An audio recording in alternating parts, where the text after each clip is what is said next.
నమః పార్వతీపతయే హర హర మహాదేవ్. ఇదేందన్నా జై శ్రీరామ్, నువ్వు డైరెక్ట్ హర హర మహాదేవ్ అని అంటే యుద్ధానికి సిద్ధమా కదా? యుద్ధానికి సిద్ధం అన్నప్పుడు ఏం మాట్లాడాలా?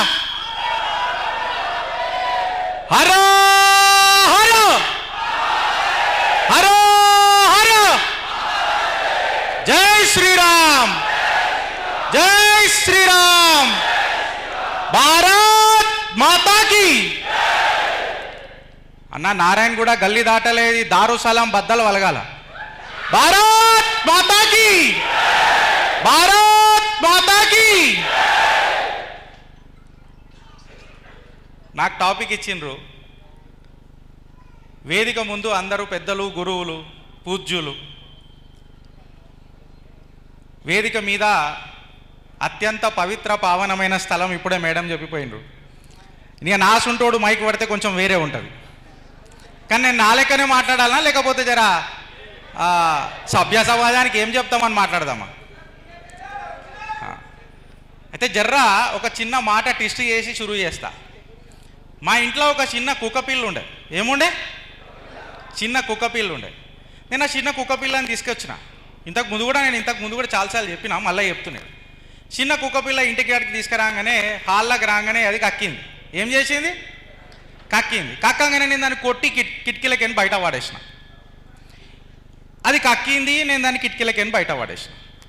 ఇక మా ఇంట్లో అందరు వచ్చి, అరే అది చిన్న కుక్క పిల్లరా, నువ్వు దాని మీద నీ ప్రతాపం ఏం చూపుతున్నావు, చిట్టాలని స్టూడియోలు ఇప్పుకో, గీడేందుకు ఇప్పుతున్నావు, ఇట్లా కాదు కదరా, దానికి జర నేర్పిస్తుంది, నేర్చుకుంటుంది కదా అని అంటే, జర పైసలు పెట్టి ట్రైనింగ్ ఇచ్చి ట్రైనింగ్ స్కూల్ పంపిన. ఆ ట్రైనర్ వచ్చిండు నా దగ్గరికి. ఏమయ్యా నేర్పించినావా అని అన్న. అయ్యి జబర్దస్త్ నేర్పించినా అన్నాడు. జర చూపెట్టు ఏం నేర్పించినావు అని అన్నాక, అది కక్కమనగానే కక్కాలి కదా, కక్కదు కదా. దానికి కక్క వచ్చినప్పుడు మళ్ళీ కక్కింది. నేను కక్కినప్పుడు ఏం చేసినా దాన్ని కొట్టి కిటికీలకని బయట పడేసిన. కరెక్టా? అది వచ్చింది, దానికి కక్క వచ్చింది, పాపం కక్కింది. కక్కిన తర్వాత నేను బయట పడేసే కంటే ముందు అదే కిటికీలకని తుంకింది. అంటే ఇప్పుడు నేను ఈ మాట ఎందుకు చెప్తున్నా, గిరీష్, సందర్భం ఏంది అని అంటే, ఇప్పటిదాకా పెద్దలు, పూజ్యులు, ఎంతోమంది విద్యావేత్తలు, ప్రముఖులు మాట్లాడింది. వాళ్ళు మాట్లాడిన మాటలకు నీకేం అర్థమైందని అన్నది ఇంపార్టెంట్. కరెక్టా కదా? మళ్ళీ నువ్వు ఇక్కడ ఇన్న తర్వాత పోయి ఆడ వేరే చేసి నువ్వే కిటికీలకేం దూకినావు అనుకో, ప్రాబ్లం ఆడ. నువ్వు ఆడ కక్కొద్దు అని అర్థం. ఆడ ట్రైనింగ్ ఇప్పించింది. కరెక్టా కదా? ఇప్పుడు ఇంత పెద్ద కాన్క్లేవ్ మన అమోఘన్న చేసి దాని తర్వాత మళ్ళా కక్కితే కక్కినాం కానీ కిటికీలకేం దుంకితే ప్రాబ్లం కదా అని అంటే మనకు ప్రాబ్లం అది. కరెక్టా కదా? దాని తర్వాత నాకు ఇచ్చిన సబ్జెక్ట్ ఏందని అంటే, అసలు సనాతన బోర్డు ఎందుకు ఉండాలా అని చెప్పి ఇట్లాంటివి ఇచ్చారు. అయితే నాకు ఒక చిన్న సబ్జెక్ట్ గుర్తొచ్చింది ఫ్రెండ్స్. ఏందని అంటే, జిందగీలో ప్రాక్టికల్గా జరిసేపు మాట్లాడుకుందాం. ప్రాక్టికల్గా ఉండడం బెటర్ కదా. ప్రతిసారి మీ దగ్గరకు ఒక కాన్సెప్ట్ వచ్చి ఆగిపోతుంది, ఒక సిచ్యువేషన్ వచ్చి ఆగిపోతుంది. ఏందని అంటే, లవ్, ఇంకొకటి లా. అర్థమవుతుందా నేను చెప్పింది? ఒకటి లవ్, ఇంకొకటి లా. సిస్టర్ అనగానే మనకు లవ్, అబ్బా ఏయ్ ఏమ్రా మా చెల్లెనేమో అన్నావు, మా అక్కనేమో అన్నావు అని అంటే, సిస్టర్ ఇన్ లా అని అనగానే, సిస్టర్ ఇన్ లా అని అనగానే మదర్, ఎక్కడ లేని ప్రేమ. మదర్ ఇన్ లా అని అనగానే అది ఎవరైనా, అల్లుడైనా కోడలైనా. బ్రదర్ అని అనగానే అది ఎక్కడ లేని ఆ అనుబంధం ఒకటి స్టార్ట్ అవుతుంది. అదే మళ్ళా బ్రదర్ ఇన్ లా అని అనగానే ఎవరా బామ్మర్ది అని అంటావా అనమ్మా. అంటే ఈ లవ్లో ఏం పాడైంది, లాలో ఏం లేదు అని అనేది ఒక పెద్ద సబ్జెక్టు. కరెక్టా రాంగా? ఇక వీడికేని చిట్టా ఇప్పుకుంటొద్దాం. సనాతన బోర్డు ఎందుకు కావాలి అని చెప్పి మాట్లాడితే, వెనకటికి కట్టె పట్టుకొని ఒక మనిషి నడిచిండు, ఆయననే మనకు జాతిపిత అని అన్నారు. అది నేను నమ్మా. ఏ సిద్ధాంతం చెప్పింది, ఏ రాజ్యాంగం చెప్పింది నాకు తెలియదు కదా. నేను ఆనాటి జాతిపిత ఆజాద్ హింద్ ఫౌజ్ సుభాష్ చంద్రబోస్ అని మాట్లాడతా. అభినవ జాతిపిత అటల్ బిహారీ వాజ్పేయి అని మాట్లాడతా. ఎవరో కోళ్ళు వచ్చి పూలు వాళ్ళ చాచా పువ్వు పెట్టుకున్నాడని, ఆయన ఏదో పెట్టుకున్నాడని చెప్పి ఇవి నాకు ఎక్కాయి, నెత్తిలకు ఎక్కాయి. ఎందుకు ఎక్కాయి గిరీషు అని చెప్పి మాట్లాడితే, రఘుపతి రాఘవ రాజారాం ఇన్నమా లేదా? అరే దాన్ని మార్చి పడేసిరానా, మార్చి పడేసిరా లేదా? ఈ మార్పు చేసినప్పుడు నువ్వు విన్నావు, కానీ ఇలా నీ రక్తం మరుగుతున్నదా? ఇప్పటిదాకా ఇక్కడ భాస్కర్ యోగి గారు కూర్చొని ఒక మాట అన్నాడు, ఏమన్నానంటే నీకు అధికారం వచ్చినప్పుడు ఇవన్నీ చేసినోడికి అంధకారం స్టార్ట్ అయింది, లొల్లయింది, ఇంటాలరెన్స్ అయింది, మేము బతకలేకపోతే పీకనికున్నావా? ఇక్కడ వీకనికున్నావా? నీకు భూభాగం అనేది కేవలం ఒక భూమి, ఇది నాకు మాతృభూమి, ఇది నా మాతృభూమి. ఇస్ మాటీ కో హమ్ మా కహతే హే అని అంటమానమా? ఇప్పటిదాకా పెద్దలు మాట్లాడినా, పూజలు మాట్లాడినా, వక్తలు మాట్లాడినా ప్రతి ఒక్కళ్ళు ధర్మం కంటే ముందు దేశం గురించి మాట్లాడిందా లేదా? నా దేశం నా ధర్మం అని చెప్పి మాట్లాడిరా లేదా? నా ధర్మం నా దేశం అని మాట్లాడినరా? దేశ ప్రేమనలనే దైవ ప్రేమ చూపించుకున్న ఏకైక దేశం ప్రపంచ దేశంలా అది నా భారతదేశం. ఇడికైనా వస్తున్నప్పుడు నాకు సిద్ధు ఒక చిన్న మాట చెప్పిండు, ఇప్పటిదాకా మహేందర్ అన్న కూడా మాట్లాడాడు. కాలాపత్తర్ దగ్గర కూడా ఒక టెంపుల్ జరిగిందంట, అక్కడ కూడా మనము పోవాల్సిన అవసరం పడుతుంది గిరీష్ భాయ్ అని అన్నాడు. ఖచ్చితంగా సిద్ధన్న అడిగి పోదాం, కాలాపత్తర్ ఖచ్చితంగా మనం అంశం తీసుకోవాల్సి వచ్చింది కాబట్టి నేను తీసుకున్నా. ఇప్పుడు ఈ కాలాపత్తర్ లాంటి సన్నివేశాలు మన ముంగటికి ఎందుకు వస్తున్నాయి అని చెప్పి మనం ఆలోచిస్తే, వక్ఫ్ అనే ఒక చట్టం ఉన్నదా? ఎంతమందికి తెలుసా నా వక్ఫ్ అని? జర చేతులు ఎత్తురి, సగం ఎత్తకుర్రన్నా, చాలా డేంజర్. ఎత్తుతే మొత్తం ఎత్తురి, కింద పెట్టు, మళ్ళా లేకపోతే ట్రైనింగ్ ఇచ్చిన గదే పరిస్థితి అవుతుంది, కిటికీలకేం దూకాల్సి వస్తుంది. తెలుసా తెలియదా? ఇప్పుడు ఈ కాలాపత్తర్ అనేది ఒక మనకు జీతా జాగ్తా ఎగ్జాంపుల్. వక్ఫ్ అనే కాడికి వచ్చినప్పుడు ఈ స్టేజ్ మీద ఇప్పుడు నేను నిలబడ్డా, వాడు వస్తాడు, ఖర్చీఫ్ వేస్తాడు, ఇది నాదంటాడు, మళ్ళీ తిరగాలి ఎవడు? ఇది ప్రూవ్ చేసుకోనికే ఎవడు తిరగాలి? ఆడు కేవలం ఖర్చీఫ్ వేస్తాడు. ఇది ఏంటంటే మనం వెనకటికి బస్సు సీట్లు వేస్తుండే చూడు, రిజర్వేషన్లు ఏం లేవు, మేము ఖర్చీఫ్ వేసినాం రా అబ్బాయి అని అంటాడు చూడు, ఆడు అట్లనే వేస్తాడు, వేసి మొత్తం తిరుగుతాడు, నువ్వు తిరగాల పిల్లర్ టు పోస్ట్, కరెక్టాగా?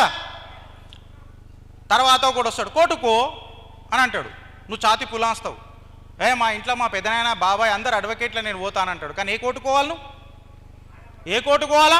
ఆడబెట్టిన కోర్టుకు పోతావు, వక్ఫ్ ట్రిబ్యునల్ పోతావా? ఆ వక్ఫ్ ట్రిబ్యునల్ ఎవడు కూర్చుంటాడు? ఆడే కూర్చుంటాడు. మళ్ళా వీళ్ళు అయ్యా జాగీర్లు అయినట్టు వాళ్ళే కూర్చుంటారు, మొత్తం ఆడే తీర్పిస్తాడు, ఓడిపోగానే నేను ఓడిపోయిన అప్పుడు నీకు జర జాగృతి అవుతుంది అన్న, ధర్మం నిలబడాలి, అప్పుడు నీకు యాద వస్తుంది. నువ్వు ధర్మం నిలబడాలి, లోపల దౌర్జన్యం అయిపోయింది, దరిద్రం దండయాత్ర చేసింది. ఇది అయిపోగానే ఏం చేస్తావు? అప్పుడు ఆలోచన వచ్చి హైకోర్టుకు పోతావు. హైకోర్టులో నీకు మంచి అడ్వకేట్ని పెట్టుకుంటూ వచ్చు, నువ్వు కూడా మంచిగా లాగి నీకు తెలిసొచ్చు. ఆడేమవుతుంది తెలుసా? హైకోర్టులోకి పోగానే నువ్వు కోర్టు ఫీజు కట్టు అంటాడు. సార్ ఇది మొత్తం కిస్తులు మా ముత్తాతలకేని కట్టిరు సార్, ఇది నేనే సార్ అని చెప్పినా నువ్వు కోర్టు ఫీజు కట్టరాబాయి, లేకపోతే ఇక్కడ లాయర్లు ఎవరైతే ఉంటారో నేను చెప్పింది రాంగా కరెక్టా చెప్పురు జర, కరెక్టా రాంగా? కోర్టు ఫీజు కట్టాలంటాడు. కడదాం అందులోమున్నది అని చెప్పి మనం ఇంకా ఛాతి పులాస్తాం. కోర్టు ఫీజు ఎంత ఉంటుంది రా అంటే అది గచ్చిబౌలి, బంజారాహిల్స్, జూబ్లీ హిల్స్లో జాగుందనుకో చినిగి షార్ట్ అవుతుంది, కోర్టు ఫీజు కట్టుడే అవుతుందాగా. ఇది కట్టలేక ఆడిచ్చిన తీర్పు నువ్వు మింగలేక ఎవడు చేస్తున్నాడు ఈడ? మళ్ళా 1991లా దానికి వక్ఫ్కి చట్టం ఇచ్చినప్పుడు పూల్వాలా చాచా అనే ఎవరు కాడ నుంచి నాకు తెలిసి 1995లోనో 2013 అనుకుంటే ఎగ్జాక్ట్గా దానికి జ్యుడిషియల్ పవర్లు కూడా అంటగట్టిండ్రు. ఇప్పుడు ఒక మెయిన్ టాపిక్ ఏడొస్తుందంటన్నా, మళ్ళీ నేను భాస్కర యోగి గారు మాట్లాడిన మాటలు తీసుకొని వస్తున్నా. ఏమొస్తుందని అంటే, అన్న 2 సార్లు మనం ఒక ప్రభుత్వాన్ని గెలిపించుకున్నాం, గెలిపించుకున్నాక ఆ ప్రభుత్వం వక్ఫ్ ఎందుకు తీయలేదన్న అని అంటారు. అన్న వక్ఫ్ 2014 కంటే ఎంత ముందు తెలుసా? అందరికీ జర చేతులు ఎత్తురన్నా. వక్ఫ్ చట్టం ఎంతమందికి తెలుసానా? చూడు, లేచిన చేతులు అన్ని కిందికి అయిపోయినాయి ఇప్పటిదాకా. 2018లో ఎంతమందికి తెలుసానా? ఇప్పుడు 2025లో ఎంతమందికి తెలుసానా? ఇది నా దేశ ప్రధాని నరేంద్ర దామోదర్ దాస్ మోడీ చేసింది. ఆడు చట్టాన్ని చుట్టాన్ని చేసుకొని తిప్పుతుంటే అన్న సప్పట్లు కొట్టుడు మనకి ఇంపార్టెంట్ కదన్న. మనకు ఫస్ట్ ఎందుకంటే మనమే పెద్ద తెలివితేటలు లేవని అంట. నేను ఎందుకు చెప్తున్నానంటే మీరు జాగ్రత్తగా ఉండండి. ఆడు 1995లో తీసుకొచ్చి 2013లో దానికి జ్యుడిషియల్ పవర్లు అంటగడుతున్నప్పుడు నువ్వు నీ కంపెనీలల్లో అప్రైజల్ సైకిళ్ళల్లో మునిగిపోయి ఉన్నాం. వాడు చట్టాన్ని చుట్టం చేసుకుంటా నీ కింద కూర్చున్న భూమిని గుంజుక చేసే ప్రయత్నం చేసుకుంటూ స్టార్ట్ చేసాడు. అప్పుడు నువ్వేమన్నా పట్టించుకున్నావా? పల్లెత్తు మాటనన్నావా? నాకెందుకు, నా ఇంటికాడికి వచ్చేదాకా అని. ఎప్పుడైతే నీకు వచ్చుడు షురువు అయిందో అప్పుడు అలజడి స్టార్ట్ అయింది నీకు. అప్పుడు అలజడి స్టార్ట్ అయింది నీకు. ఇక్కడికి ఆగిపోయిందా అని అంటే ఇక్కడికి ఆగలే. ఇందులో చాలా కీలకమైన ఘట్టాలు ఉంటాయి.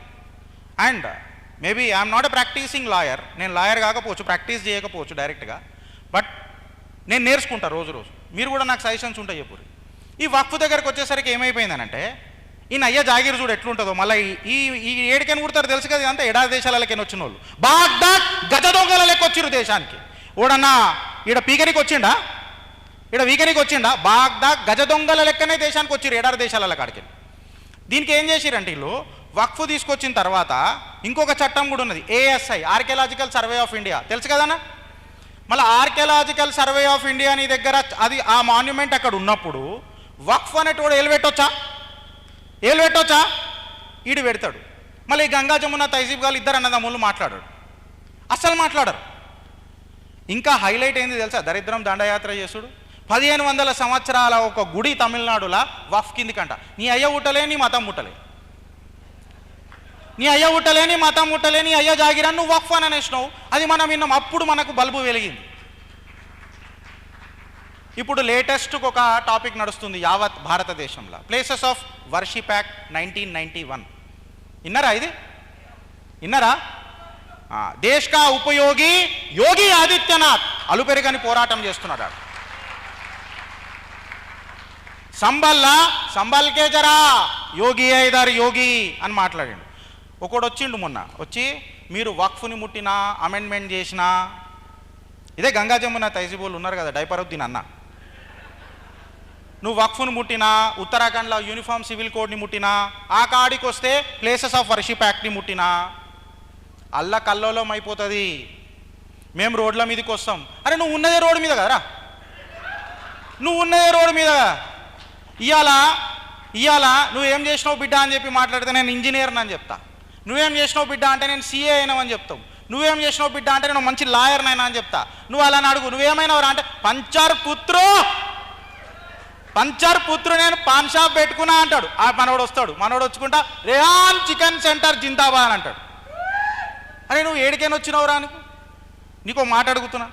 వీళ్ళని మనకు ఆదర్శ సెక్యులర్ వాదులుగా వీడికి వస్తున్నాయి, ప్లేసెస్ ఆఫ్ వర్షిప్ యాక్ట్ కాడికి వస్తున్నా. ఈడేం చేస్తాడు ఇనుండ్రి, ప్లేసెస్ ఆఫ్ వర్షిప్ యాక్ట్ కింద ఇప్పుడు సంబల్లో కొన్ని తవ్వకాలు జరుగుతున్నాయి. సంబల్లో ఎందుకు తవ్వకాలు జరుగుతున్నాయి అని అంటే, ఇవాళ నువ్వు తెలివివంతుడు అయినావు, నువ్వు ఎడ్డో నువ్వు ఉండే ఇన్నిదాకా అన్నా. ఫస్ట్ మనమే అనుకోవాలా, ఫస్ట్ మార్పు అనేది మన దగ్గరికి ఆరంభం కావాలన్నా కదా. ఎవడు మార్పు? ఫస్ట్ ఆడ మారుతాడా, నువ్వు మారాలా? నువ్వు ఎడ్డో నువ్వు ఉండే, నువ్వు ఇన్ని రోజులు దీన్ని పట్టించుకోలే. ఇప్పుడు జరా 2014లా ఒక మొగోడు మే నరేంద్ర దామోదర్ దాస్ మోదీ ఈశ్వర్కి శపథ్ లేతాం అని చెప్పి అనగానే కంపరం లేచింది, ఒక్కొక్కడికి కంపరం లేచింది. ఆ కాడికే ఏమైందంటే మెల్లమెల్లగా తీసుడు షురూ చేసినాం కదా ఒక్కొక్కటి.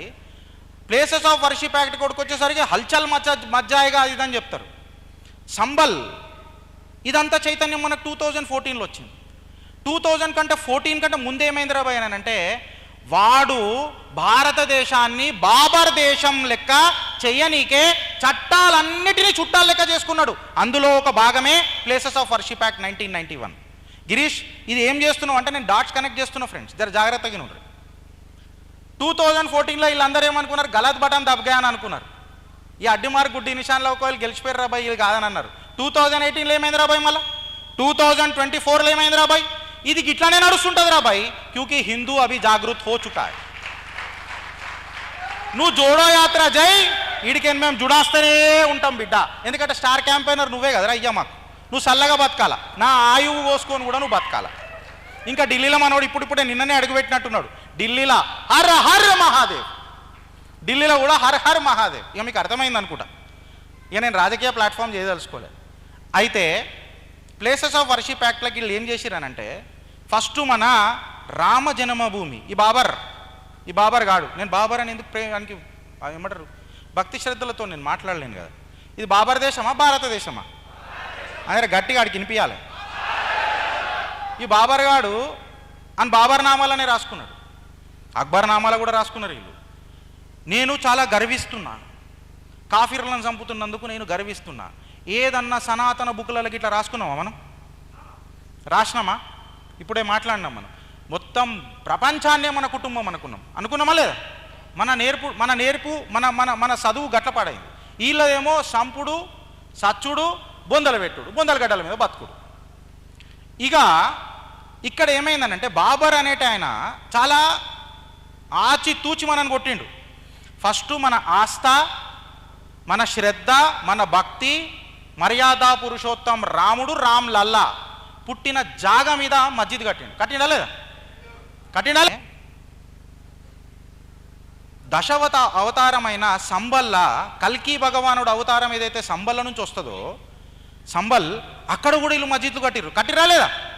అంటే అంచెలుగా వీళ్ళు ఎంత ముందే ప్రిపేర్ అయినారు అన్నది మీరు అర్థం చేసుకోండి.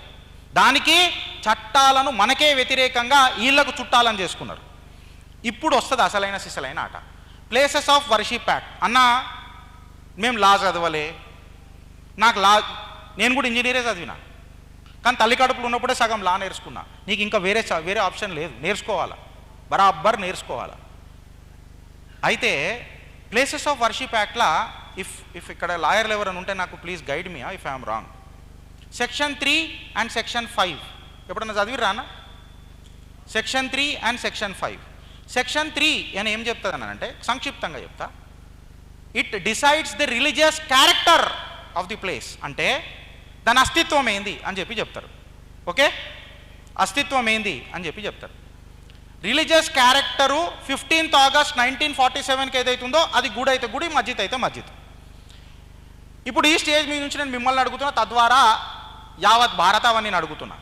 మళ్ళీ 15th ఆగస్ట్ 1947 కంటే ముందు ఇది మస్జిదా లేకపోతే గుడా, దాని మీద ఏమైనా సర్వే చేసిండు ఎవడన్నా సర్వే చేసిండు అన్న? కిటికీలకేం దుంకుతారా, నేర్చుకుంటారా? చేసిండా? చెయ్యలే ఫస్ట్. ఇప్పుడు వచ్చి దాని రిలీజియస్ క్యారెక్టర్ ఐసా కైసా చేంజ్ కర్తే ఒకడు మాట్లాడతాడు ఇట్లా కళ్ళు మూసుకొని, ఐసా కైసా బదల్తే ఐసా కైసా ప్లేసెస్ ఆఫ్ వర్షిప్ యాక్ట్ కా జాతా అని అంటాడు. అరే అబ్బా కా కేతి పడా క్యా తేరా, తు దేఖ్ నా పడ్ నా రిలీజియస్ క్యారెక్టర్ అసలు అంటే ఏంది? అందులో ఇంకొకటి రాసిండ్రు ఏంటంటే no person can change the religious character of a place అని అన్నారు. No person. ఎవడ్రా ఈ పర్సన్? గిరీష్ గాడా, ప్రభుత్వాలా, రేవంత్ రెడ్డా, కేసీఆరా, కోట, ఎవడు ఈ పర్సన్ ఎవడు అని అనేది డిఫైన్ చేయాలన్నా వద్దా? ఈ రిలీజియస్ క్యారెక్టర్ అట, రిలీజియస్ అదేమంటారు డినామినేషన్ ఏమో చేస్తారట. క్యారెక్టరే డిసైడ్ కానప్పుడు దాని నామినేషనో డినామినేషనో ఎట్లా క్రియేట్ అవుతుందా? కాదు. మొన్న 46 సంవత్సరాల ఒక హనుమంతుని గుడి, ఒక శివాలయం సంబల్లో బయటపడ్డది. పడ్డదా లేదా? చూసినాం కదా. మనోడు ఈడికేనంటాడు ప్లేసెస్ ఆఫ్ వర్షిప్ యాక్ట్ తానా ఉస్కే ఊపర్ క్యూ నే అని అంటే 46 సంవత్సరాలు అంటే 15th ఆగస్ట్ 1947 వచ్చి స్వాతంత్రం వచ్చి 70 సంవత్సరాల మీద అయిపోయింది కదరా. మళ్ళీ అప్పుడు నీకు లాగు కాదా? అమన్ చాతే హే, కైకా అమన్ కోన్ చారా? మీకు అర్థమవుతుందా వాడు ఏం చేస్తుండో? దాని తర్వాత ఇంకొక పెద్ద తీవ్రమైన టాపిక్ నడుస్తున్నది. వక్ఫ్ జాయింట్ పార్లమెంటరీ కమిటీలో కూడా జేపీసీ చైర్మన్ మీద శీష వలగొట్టి నెత్తి మీద వేసిండ్రు. ఎప్పుడన్నా వక్ఫ్ అమెండ్మెంట్ నువ్వు పార్లమెంట్లో పాస్ చేసినప్పుడు ఎవడన్నా జేపీసీ పెట్టి తీసుకొని వచ్చిండా? అప్పుడు ఏమన్నా ఇట్లా అయినాయా? ఇలా అయ్యా జాగిరి ఇప్పుడు మనం అన్నీ చేయాలా? అందులో ఇటు మీటింగ్లో పోయి వింటాడా? వినడు. ఎవరిని? చైర్మన్నే అటాక్ చేస్తారు. ఇవాళ సనాతన బోర్డు ఎందుకు కావాలి గిరీష్ అని అంటే ఇవన్నీ తెలుసుకోనికే కావాలి, ఇవన్నీ ఎక్స్ప్లెయిన్ చేసేటోడు కావాలి, ఇవన్నీ నేర్చుకొని ఒక సామాన్యుడికి పూసగుచ్చేటట్టు నేర్పేటోడు కావాలి. ఒకడు ఎవడన్నా కష్టాలలో ఉన్నప్పుడు ఆ కష్టాల నుంచి ఇది చట్టం రా, ఇది చుట్టం చేసుకొని ఇట్లా కొడదాంరా, నీకే వస్తాయి కాదు కదా. రకరకాలుగా మనం కూడా ఆడుకోవచ్చు కదా. మళ్ళీ సంబల్లాయిలకు ప్లేసెస్ ఆఫ్ వర్షిప్ యాక్ట్ కాలేదా? ఉన్నది కదా. దీని మీద అసదుద్దీన్ ఓవైసీ ఎందుకు మాట్లాడుతున్నాడు అని అనేది మనం నేర్చుకోవాలి. దానికి చట్టబద్ధత అనేది మనం నేర్చుకోవాలి. అన్న ఒక్కటి గుర్తుపెట్టుకోండి, జోష్ అందరికి ఉంటుంది. ఈడ కూర్చున్న వాళ్ళకి ప్రతి ఒక్కడికి నాకు తెలుసు రక్తం ఉడుకుతున్నోడే ఈడ వచ్చి కూర్చొని ఉన్నాడు పొద్దుటికి, అందులో డౌట్ లేదు. ధర్మం కోసము ఏడికైనా సై అన్నటోడే ఈడ కూర్చొని ఉన్నాడు, అందులో డౌట్ లేదు. కాకపోతే నేనేమంటా అంటే మీ జోష్ని జర కంట్రోల్లో పెట్టుకోవాలి. ఎందుకంటే వెనుకటికి మనం జైల్లో పోగానే మన భార్య పిల్లలకు రాసుకోనికి పెన్ను పేపర్లు ఇయ్యారన్నా, మన గాంధీ గారికి ఇచ్చినట్టు పూలు వాళ్ళ చాచానికి ఇచ్చినట్టు అక్కడ బద్దలు వాళ్ళ కొడతారు మనది ఏడికాడికి. సో మనం చాలా జాగ్రత్తగా ఉండాలి. చట్టం ఏ రకంగా పోతుందన్నది చాలా జాగ్రత్తగా ఉండాలి, జోష్ని కంట్రోల్ చేసుకోవాలి. మన కోపాన్ని ఆయుధం చేసి, మన కోపాన్ని ఒక ఆయుధం చేసి ఆవాహనం చేయాలి ఒక శస్త్రాన్ని. ఆ రకంగా ముంగటికి పోతేనే ఆనాడు మహాభారత్ చూసినాము, ఇయ్యాల మీరు నేను నయా భారత్ సృష్టించుకునేటట్టు అవుతుంది. దానికి భాస్కర యోగి గారు కరెక్ట్ మాట్లాడిండు. దానికి ఒకటే సొల్యూషన్ ఏంది తెలుసా? అధికారం. వాడు అదే చెప్తున్నాడు ప్రతిసారి, मेरा भाई क्या पीएचडी करा, क्या मेरा भाई डॉक्टर पढ़ा, क्या मेरा भाई एक्टर बना, इदेम లేదు ఇడాలకు.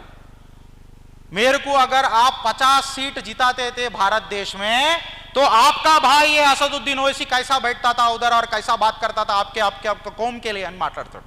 అంటాడా అనడా? మన జాతి గురించి నేను ఎంత ఆడు ఎంతసేపు రాజ్యాధికారం గురించే మాట్లాడుతున్నాడు. ఇవాళ మనం మాట్లాడుకున్నాడు కాదు, సాక్షాత్తు ఆచార్య చాణక్య, తెలుసు కదా చాణక్యుడైతే, ఆయననే అన్నాడు ఒక మాట. ఇది నేను ప్రతిసారి చెప్తా, ఇప్పుడు కూడా చెప్తా. ధర్మస్య మూల్యం అర్థస్య, అర్థస్య మూల్యం రాజ్యస్య, రాజ్యస్య మూల్యం వినయస్య, వినయస్య మూల్యం వృద్ధ సేవస్య అని చెప్పిండు ఆచార్య చాణక్యుడు. అంటే నీకు ధర్మం నిలబడాలనంటే ధూపదీప పెట్టనీక కూడా నీకు చిన్న పితికంతా ధనం ఉండాల. నీకు ధనం ఉండాలనంటే ఖచ్చితంగా నీకు రాజ్యం ఉండాల. రాజ్యం ఉండాలనంటే నీకు వినయం ఉండాల.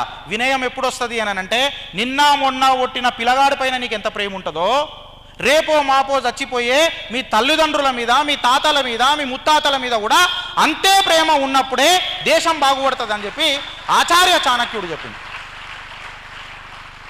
సో అంచెలంచెలుగా డీకోడ్ చేస్తే నీ సనాతనం ఏం చెప్పిందన్న, ఇప్పుడు మనం మాట్లాడుకునే టాపిక్ కాడికి వస్తే సనాతనం ఏం చెప్పిందన్న, పుణ్య సనాతనం నిత్య నూతనం ఎవాల్వ్ అవుతూ వచ్చినాం మనం. అదేదో బుక్లో రాయని మనం నమ్మలే, మనం ప్రశ్నించినాం. సాక్షాత్తు జగద్గురు శంకరాచార్యుల వారు కూడా భారతదేశం మొత్తం తిరిగి ఇది ఇట్లా కాదు మతం, ఇది ఇట్లానే ఉండదని చెప్పలే. నేర్చుకో, నువ్వు నాతో కొట్లాడు, వాదానికి రా, వాగ్వాదానికి రా, నువ్వు గిట్లా ఓడిపోతే నేను చెప్పిన దాన్ని నువ్వు నమ్ము అని చెప్పిండా లేదా? ఆపర్చునిటీ ఇచ్చింది నా ధర్మం, అందుకే నాది మతం కాదురా రే, నాది ధర్మం అని చెప్పినాం. పుణ్య సనాతనం నిత్య నూతనం అన్న, ఆపర్చునిటీ అని మాట్లాడినాం. ఈ రెండింటిని మనం కంబైన్ చేస్తే ఇలా మన సనాతనంని మనం ఏమంటామన్నా, మన సనాతనం మమతల హోమమా కాదా? మన సనాతనం మమతల హోమమా కాదా? అందుకే నేను ఏం చెప్తా అంటే ఇవాళ రేపు అంటే మేము కూడా గదే కేటగిరీకి వచ్చినాం కాబట్టి ఇంట్లలో వైఫై ఉంటుంది ఫ్రెండ్స్, కరెక్టే, కానీ మనము యోగిఫై కూడా కావాలి. వైఫైతో పాటు యోగిఫై కూడా కావాలి. ఆ కాడికి వచ్చినప్పుడు లేటెస్ట్గా మొన్న ముత్యాలమ్మ దేవాలయం దగ్గర జరిగిన సంఘటన మళ్ళొకసారి మీకు గుర్తు చేస్తున్నా. అఘోరా మాత ఇక్కడ దర్శనం చేసుకోనికి వచ్చింది. మన దగ్గర ఉన్న హిందువులే చాలామంది ప్రశ్నించిర్రు ఆమె అస్తిత్వం మీద. ఆమె ట్రాన్స్జెండర్ అని ఒకడు, ఇంకొకడు ఆమె అసలు అది అఘోరనే కాదు అని ఒకడు, అసలు అఘోరకు కారెట్లు వస్తుంది అని ఒకడు. ఎవడన్నా ముల్లా మౌల్వీ వాళ్ళు ప్రశ్నించుకున్నారా అండి? పాస్టర్ గారు ఎవడన్నా ప్రశ్నించుకున్నారా అండి? ఆడు ఎంత పాపాత్ముడైనా ఆడు కిడ్నీలు ఫెయిల్ అయినా ఆడు కిడ్నీలు తయారు చేస్తాడు, పీకనికి ఉన్నారు డాక్టర్లు హైదరాబాద్లో అంతా. ఎవడు ప్రశ్నించాడు? అదే మన దగ్గర మాత్రం మన హిందువులే మనకు ప్రశ్నించి ఇగో ఈ మాట మాట్లాడతారు. మీకు తెలుసా, కనీసం దగ్గర 2 నెలలు నిద్ర ఆరాలు మారేసుకొని మేము తిరిగినాం. ఆమెకు చేసిన డాక్టర్ ఎవరైతే ఉన్నారో, ఆపరేషన్ చేసిన డాక్టర్ ఎవరైతే ఉన్నారో స్వీడన్ నుంచి ఆయనను కూడా పట్టించుకొని ఆ సర్టిఫికేట్ ఇచ్చినాం, సర్టిఫికేట్ ప్రవేశపెట్టినాం దట్ ఆమె ట్రాన్స్జెండర్ కాదు. ఏదైతే వెజినోప్లాస్టీ ఆమెకి ఏమంటారు ఆ ట్రాన్స్ప్లాంటేషన్ జరిగిందో ఆమెకు ఆ టిష్యూయే లేదు, so she is not transgender అని చెప్పి ప్రూవ్ చేసినాం. ఈ మాట నేను ఏమంటా అంటే ఇది మన అందరి బాధ్యత, సమిష్టి బాధ్యత. ఇది మనం నేర్చుకోవాలి. ఇవాళ అఘోర తత్వం అని అంటే ఏదో చితాభస్మం రాసుకొను శ్మశానాల్లో ఉండడము, అది అఘోర తత్వం కాదు. నీ సనాతనం ఒక సైన్స్.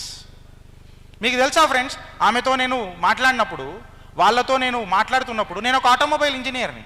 డేటా లేనిది నేను మాట్లాడా. In God I believe, rest in data అని చెప్పి మాట్లాడతా.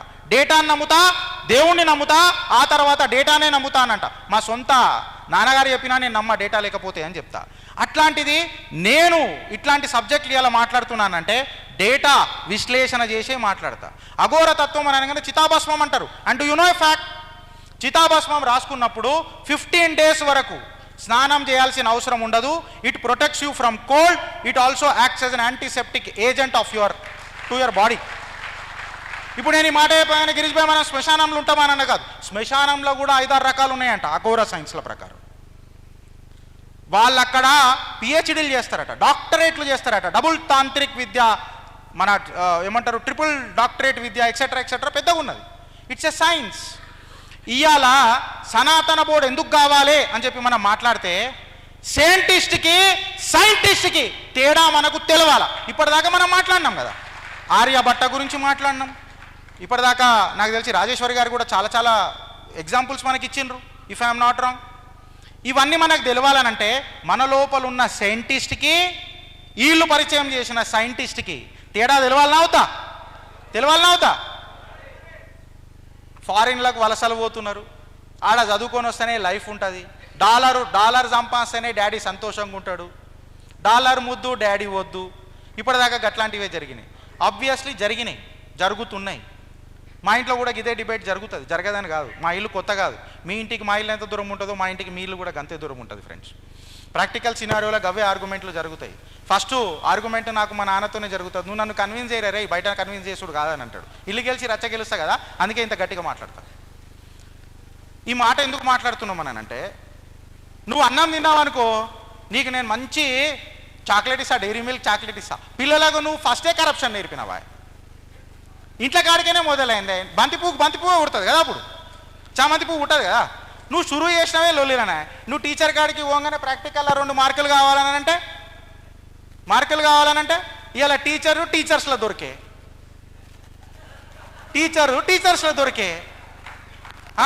సరేగా జర అమ్మ ఈ టెన్షన్లకు చచ్చిపోతున్నా, నేను చదివింది కరెక్ట్గా చేస్తున్నా లేదో, దేవుడా 2 కొబ్బరికాయలు కొడతా అంటే, బాబు 2 కొబ్బరికాయలు కాదు హోమం చేయించుకో అని చెప్పి పంతులు మాట్లాడవాడే. అంచెలంచెలుగా నువ్వు బాస్ దగ్గరికి పోగానే వాడు ఒక రకంగా ఉండే అని పొగడాలా, అని ఇంటికి కొర్రమట్టల చేపలు తీసుకుపోయి ఇవ్వాలా, లేకపోతే ఆడు నీకు పర్ఫార్మెన్స్ అప్రైజల్ అయ్యాడా. ఇంకా ఎక్కువ మాట్లాడాలంటే ఇక్కడ ఎవరైనా హెచ్ఆర్లు కూర్చొని ఉంటే ఐటీ కంపెనీలలో బెల్ కరువు అంటారు. ఆ బెల్ల నువ్వు గంట కొట్టాలనా అందులో, లేకపోతే ఇట్లా ఉంటుంది మొత్తం కథ. ఇక ఇవన్నిటిని సెట్ చేయాలనంటే, ఈ ఎడారి మతాలను మనం వెలగొట్టాలనంటే, ఆనాడు సుమారు ఒక 700 మతాలను తన వాగ్వాదంతో వాక్చాతుర్యంతో జగద్గురు శంకరాచార్యుల వారు అన్ని మతాలను తీసుకొచ్చి 4 పీఠాలు పెట్టిండా లేదా. ఆనాడు సాక్షాత్తు ఆ పార్వతీ వల్లభుడే జగద్గురు శంకరాచార్యుల వారిలాగా జన్మించిర్రు అని చెప్పి మాట్లాడతారు. I stand corrected with my data. నేను పెద్దలకు పూజలకు ఛాలెంజ్ చేస్తలేను ఇక్కడ, బట్ నేను కాన్సెప్ట్కి మాట్లాడుతున్నా అంతే. ఆ జగద్గురు శంకరాచార్యుల వారు మళ్ళా జన్మియాలనంటే అది సనాతన బోర్డు లెక్క జన్మించాలా. సనాతన బోర్డుకి ఒక దిక్సూచి కావాలనంటే సాక్షాత్తు జగద్గురు శంకరాచార్యుల వారు మళ్ళా ఖచ్చితంగా రావాల్సిందే. ఎందుకు రావాలా అని చెప్పి మాట్లాడితే, ఈ కిందికేనేమో క్రిస్టియానిటీ పెరగబట్టే భారతదేశానికి, దక్షిణానికి. ఆ మీదికేనేమో ఇస్లాం పెరగబట్టే. ఈ మధ్యలో నడమంత్రపూడ కూడా వచ్చే, ఈ నాస్తికులు అని చెప్తాం కదా, వాళ్ళు వచ్చే. వీళ్ళందరినీ కాపాడుకోవాలంటే మనకు సనాతన బోర్డు కావాలనా వద్దా? నీ ఆలయ భూములను మనం కాపాడుకోవాలంటే కావాలనా వద్దా? ఫ్రెండ్స్, ఒక చిన్న విషయం చెప్తా. ఒక టెంపుల్ ఇవాళ కట్టాలనంటే, వెనుకటి మన పురాతన దేవాలయాలను ఇప్పుడు కట్టాలనంటే దాని బడ్జెట్ ఎంతనో తెలుసా ఫ్రెండ్స్ మీకు? 10,000 crores. ఎవరెవరైతే ఇప్పుడు సనాతన గుండెలు ఇక్కడ కొట్టుకుంటున్నాయో, ఒకరు భుజాల మీద ఒకరు కొట్టుకోర్రి.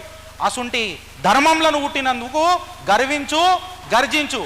ఆనాడు మీ పూర్వీకులు 10,000 కోట్ల బడ్జెట్లతోని దేవాలయాలు కట్టిరానంటే, భారతదేశము పైసలు లేకుండే, మళ్ళీ పీకనికి వచ్చినావు ఇన్ని సంవత్సరాలు, పీకనికి వచ్చినావు ఇన్ని సంవత్సరాలు, ఇన్ని రకాలుగా దండయాత్రలు ఎందుకు చేసినావు రాను?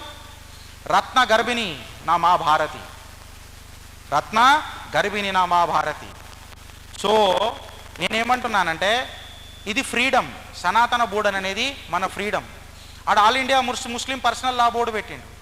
మీకు తెలుసా ఫ్రెండ్స్, 24 మంది లాయర్లను పెట్టిరు రామజన్మభూమికి. తెలుసా? మీకు ఇంకొక విషయం తెలియదు. ఏంది తెలుసా? We were suppose to lose the case. ఇక్కడ ఎవరన్నా లాయర్లు ఉంటే నాకు జర ఒకసారి చెప్తే బాగుంటుంది. సుప్రీంకోర్టులో it was a very critical case 2019లో. మనం కేసు ఓడిపోతుండే. ఇవన్నీ కాదు, గూగుల్ లొకేషన్ చెప్పు నాకు, గూగుల్ లొకేషన్ ఎట్లా చెప్తాం? ఈయననే పుట్టిండు రాముడు అని చెప్తే మన దరిద్రం చూడు. ఇన్ని వేదాలు ఇన్ని పుస్తకాలు ఉన్నా మనకు అర్థం కాక ఒక బ్రిటిషోడు రాసిన పుస్తకము రాసి 148 పిల్లర్లు ఉండే అయోధ్యలో. జాగ్రత్తగా వినండి, ఇది 148 పిల్లర్లు. ఈ పిల్లర్లల్లనే వన్ ఆఫ్ ది పిల్లర్ దగ్గర గణపతి విరాజమాన్ ఉన్నాడు. గణపతి రాముడు ఎట్లయితాడంటే గణపతి గణాలకు అధిపతి అని చెప్పి మాట్లాడతారు కదా. పంతులు ఇంకా మంచిగా డీకోడ్ చేయొచ్చు, శాస్త్రం తెలిసిన వాళ్ళు ఇంకా మంచిగా డీకోడ్ చేయొచ్చు. అప్పుడు ఆ గణుడు ఆ అధిపతి మా రాముడు ఇదే పుట్టిన జాగా అని చెప్పి దాన్ని డీకోడ్ చేస్తే అబ్బా కనిపెట్టిర్రా అని చెప్పి చెప్తే మళ్ళీ లపీలు పోయినరు. ఇవాళ అర్ఫా కనుమ్ శర్వానీ వాళ్ళంటి వాళ్ళని ఏం మాట్లాడతారండి? హమ్ కుర్బానీ దియే, కైకా కుర్బానీ దియే, जब 24 लायरों को आप लगाए थे वो कुर्बानी होता है क्या? అది కుర్బానీ అవుతుందా? త్యాగం అవుతుందా? ఈ కొట్లాడనీకే మనకు ఖచ్చితంగా సనాతన బోర్డు కావాలి. మన పిల్లలు లవ్ జిహాద్ దానికి ఏమంటారు బాధితులు కావద్దు అని అంటే మనకు సనాతన బోర్డు కావాలి. మన దేవాలయాల పైసా మనకే కావాలని అంటే సనాతన బోర్డు మనకు కావాలా. వక్ఫ్ బోర్డ్ అట్లాంటి వక్ఫ్ బోర్డ్ అనొద్దు, ఎందుకంటే దేశ్ కా ఉపయోగి యోగి ఆదిత్యనాథ్ ఒక మాట అన్నాడు. ఏమంటారు వక్ఫ్ బోర్డ్ అనకురి, మాఫియా బోర్డ్ అన్నారు. ఇప్పటి నుంచి మీరు ఏమంటారు? మాఫియా బోర్డు పోవాలనంటే ఏం రావాలి? అసత్యానికి దూరంగా సత్యానికి దగ్గరగా రావాలనంటే ఏం బోర్డు కావాలి? మా భారతి గర్వించాలన్నా గర్జించాలన్నా ఏ బోర్డు కావాలి? పుణ్య సనాతనం నిత్య నూతనంగా ఉండాలంటే ఏ బోర్డు కావాలి? సనాతనం మమతల హోమం కావాలనంటే ఏ బోర్డు కావాలి? సర్వే జన సుఖినో భవంతు అని చెప్పి ఏకైక లక్ష్యంతో ముంగడుకు పోవాలంటే ఏ బోర్డు కావాలి? బాబర్ దేశం కాదు ఇది భారతదేశం అని గర్జించాలంటే ఏ బోర్డు కావాలి? నీ ఆలయ భూములు నీ దగ్గర ఉండాలంటే ఏ బోర్డు కావాలి? లాస్ట్కి ఒకటి గుర్తుపెట్టుకోరి, గర్జించి చెప్పుండ్రి. వాళ్ళు చెప్తారు, తిరుమల తిరుపతి దేవస్థానంలో నా శ్రీమన్నారాయణుడు అత్యంత ధనవంతుడు కాదా? Any doubts? 30% ట్యాక్స్ కడతారు రే. చెప్పుర్రి, ప్రభుత్వాలకు కూడా చెప్పుర్రి, 30% ట్యాక్స్ నా దేవుడు కడతా. అందుకే కలియుగ దైవం అన్నాము. మీ లెక్క పంచర్ షాపులు కాదు మావి, పవిత్రమైన షాపులు. కరెక్టాగా ట్యాక్స్ కట్టడా నా దేవుడు? అరే మీ బిచ్చం బతుకులలో మన్నవాడా? ఇంకా కొంచెం మాట్లాడతాం మీ ఇంట్లో పీనుగులెల్లా. మా దేవాలయ పైసల మీద వాటి ఏడుస్తారు కదరా మీరంతా. ఏడుస్తారా? ఏడరా? మళ్ళీ ఆ దేవస్థానం నుంచి వచ్చిన రోడ్ల మీద తిరుగుతావా? మేము వేసే బిచ్చం నువ్వు తీసుకో, కాఫీ రోంకా పైసా నైచయ్యతో మతలే. అవునా కదా? ఇది కాపాడుకోవాలంటే ఎవరు కావాలి?